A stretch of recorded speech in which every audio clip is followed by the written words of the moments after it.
All right, everybody, Rob Ferretti here. And if you want to talk about dumb things you've done when you're drunk and the repercussions from those, today is a great example. You know I have an NSX. I've got that blue 2004 NSX. Great car. Those cars are going to be $150,000 to $250,000 forever. I think it's a phenomenal driving car. It's reliable. It looks good. It's unique. Low production and probably one of the most iconic JDM cars out there. Do I think it's worth $400,000? No.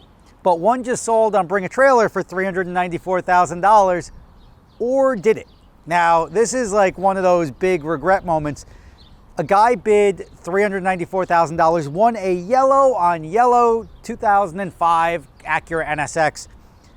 I don't think anyone should ever spend more than $50,000 on anything with yellow interior. I think it's heinous. However, this car was in a bidding war and it was creeping up. And the guy who won was like, oops, I didn't mean to bid $394,000. That is regret 101. I agree with him. It's not worth that. But it was worth at least around $300,000 because there was a bidding war. 290, 291, 292, 293, 394. Sold a minute later, even though as soon as that guy made that bid, he realized, oops, I meant 294. I'm just gonna say in his head, he probably said, you know what, I'll go up to 300,000, that's my limit. So when he's typing it in the heat of the moment and Bring a Trailer adds that extra minute or 2 minutes on top of every last bid, he typed in 394 instead of 294, and that fat finger mistake I don't know, what happens there? Does he have to buy it? Can he retract the bid? He tried to retract the bid. He's like, oh crap, I meant 294, and he put that in the comments. I meant 294. Logically, it makes sense. The guy was trying to bid 294,000. He bid 394,000 by accident, and now he's stuck with the car. Maybe not. I don't know. This is a real tough one. Is it fair to the seller of the car to now? Maybe the other guy was willing to go to 315. Like, is it fair to then say, well, this guy's at 394, and there's nothing you could do. You're not going to sue the guy to pay for the car. The guy could just cancel his account and say, oops, not going to pay for it. It would go to the next highest bidder. Can you make the guy who was going to spend 315, yay, he wins getting 294? Now, granted, that's a huge number on any NSX, but at the end of the day, the whole point of the bidding process is to squeeze the most money out of a car. That's where the auctions come from. Now, what happens? Like, these are the options. The guy's either going to overpay by $100,000 more than he wanted to pay for the car, or we're assuming. Maybe the guy would have bid up to $300,000, so he's paying $94,000 more than he intended to.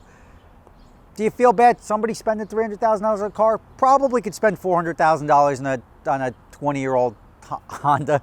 But at the end of the day, the intention was not there. So how responsible is that guy? Or does Bring a Trailer just say, cancel the auction and relist it, but there's no guarantee that, like, if they accept the guy's 294, they may be leaving money on the table. If they don't take the guy's 294, maybe he's not feeling so good next time the thing comes up to auction and it only goes up to 225, 175. What happens there? Like, now the guy's out $100,000. Or does he just say, you know what, I'm happy at 294, let's accept the second bidder. Whatever it is, it's a mess. This is the biggest mess I've seen since the New York Auto Show back in like the early 2000s. There used to be something called a gala preview before the auto show. It was like really a thing to go to. They have this tent set up inside the auto show. It's $2,000 a plate for dinner. All these socialites from New York come, and it's always sponsored by a big car manufacturer. They give away a car, or not give away, they auction off a car for charity. This specific year, 2005, they were auctioning off a Maserati Quattroporte or something like that. The bidding was going wild, everyone's getting into it, and they were, obviously, if they don't sell all the seats, they got to fill the seats with somebody. They gave one of the seats to the guy who was filming the auto show. The official auto show production team was there having dinner. And he thought he was doing a favor as the bids were going out. 155, 156, 160, 162, 160. He throws up like $164,000 for a Maserati Quattroporte. Crickets. And now this guy's like, oh shit, like I can't afford a Maserati Quattroporte, and especially not one for 164. He ended up hammering it. They can't go back and try to find the other bidders after that. The charity lost out because at the end of the day, he couldn't afford it, so they canceled the sale. It never happened.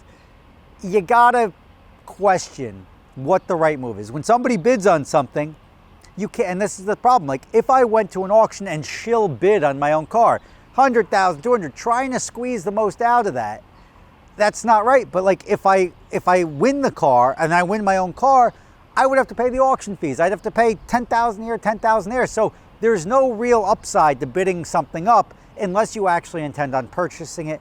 This is a really tough one. Should Bring a Trailer have a feature? Should auctions have a feature to be able to cancel a bid within 60 seconds? I think so. I think what we're gaining from this is that if you realize you mistakenly bid on something, you should have 2 minutes to cancel that bid. And then upon cancellation of the bid, because at least now you're stuck with guys that are actually willing to buy the car, they'll extend the auction again for another 2 minutes. So it rebreathes life into it. It's not going to really rug pull anything. That's probably the best way for this to go. Obviously, that feature is not in Bring a Trailer right now or any of the other auction sites to my knowledge. Maybe it will be someday. I'll let you know if I find out what happens with the car, if it gets listed again. Bring a Trailer usually won't run a car twice. This could be a special circumstance. Maybe the guy's going to pay the $394. Maybe he just eats it and says like, oops, shouldn't have done that. But if I could pay $3, I could pay $4, and maybe he's going to set the market. The car market is on fire right now. These cars behind me I've had for, I don't know, over a year now, and they're both worth more than what I paid for them. Everything is up. It's pretty wild, but if the only new cars out there are going to be hybrids and crap, it's going to happen with cool cars that they're going to continually rise in value. My F8 Spider that I sold for like $380, whatever, 6 months ago is in the mid fours. I'm out $70,000 on a car that I would have made $50,000 driving it and sitting on it through the winter. I didn't, but such is life.